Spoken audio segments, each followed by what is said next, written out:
मैं doctor Karamvir Singh, associate professor BSR government arts college Alwar. प्यारे बच्चों, कल हमने ऑनलाइन कक्षा में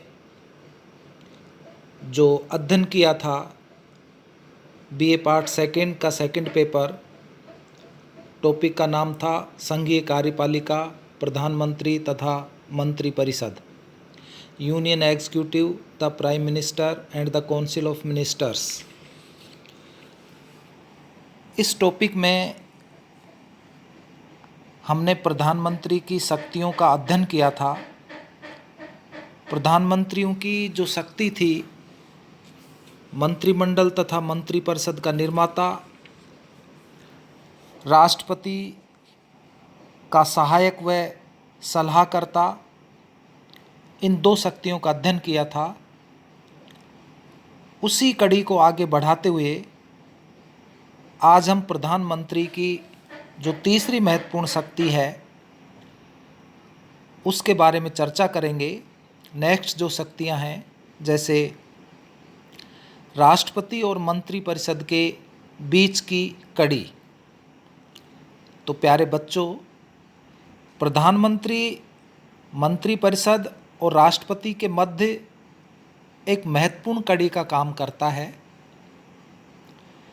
राष्ट्रपति प्रधानमंत्री से यह अपेक्षा कर सकता है कि किसी मंत्री द्वारा लिए गए निर्णयों को मंत्रिपरिषद के सामने प्रस्तुत करे। आप सभी को पता होगा कि संविधान के अनुच्छेद 75 के अनुसार मंत्रिपरिषद के सदस्यों की नियुक्ति राष्ट्रपति द्वारा प्रधानमंत्री की सलाह पर की जाती है।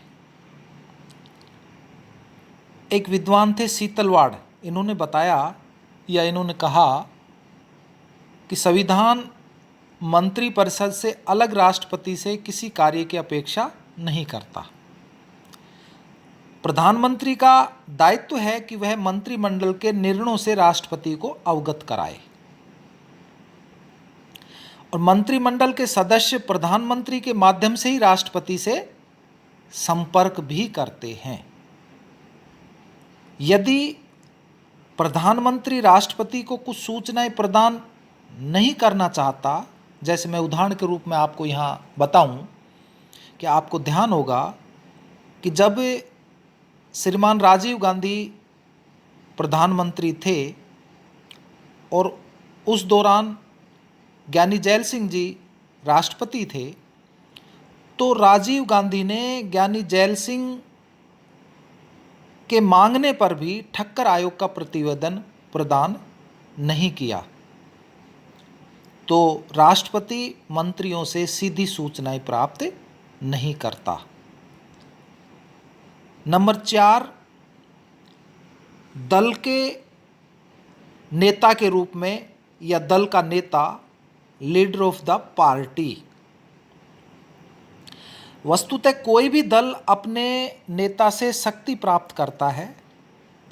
नेता के व्यक्तित्व, उसके विचार और उसके सबको साथ ले चलने की शक्ति पर निर्भर करता है कि वह दल कितना मजबूत है तथा उसके सदस्यों की संख्या कितनी है। ऐसा राजनीतिक दल जब सत्ता में आता है तो उसका अपने दल पर प्रभाव होना स्वाभाविक है। सिद्धांत है, संसदीय दल का नेता और प्रधानमंत्री दो अलग अलग व्यक्ति होने चाहिए, लेकिन व्यवहार रूप में स्थिति यह रही है कि जैसे या तो संसदीय दल का नेता और प्रधानमंत्री एक ही रहा है या दोनों पदों पर दो व्यक्ति रहे हैं, फिर भी वर्चस्व प्रधानमंत्री का ही रहा है। पंडित जवाहरलाल नेहरू का उदाहरण देकर इस स्थिति को मैं स्पष्ट करना चाहूँगा, या इस स्थिति से स्पष्ट हो जाएगा कि एक विद्वान है कोचनेक ने उनके संबंध में टिप्पणी की थी या कहा था कि औपचारिक शक्तियों की परवाह न करते हुए प्रधानमंत्री दल व सरकार दोनों का वास्तविक नेता होता है। यदि दोनों पदों पर दो विभिन्न व्यक्ति होते हैं तब भी प्रधानमंत्री की नीति के अनुसार यदि दलीय अध्यक्ष कार्य नहीं करता है तो उसे कठिन स्थिति का सामना करना पड़ता है। श्री नेहरू और कृपलानी, श्री नेहरू व टंडन, श्रीमती इंदिरा गांधी और निजलिंगप्पा के उदाहरण से यह बिल्कुल स्पष्ट हो जाएगा कि कांग्रेस में सामान्यतः वर्चस्व प्रधानमंत्री का ही रहा है।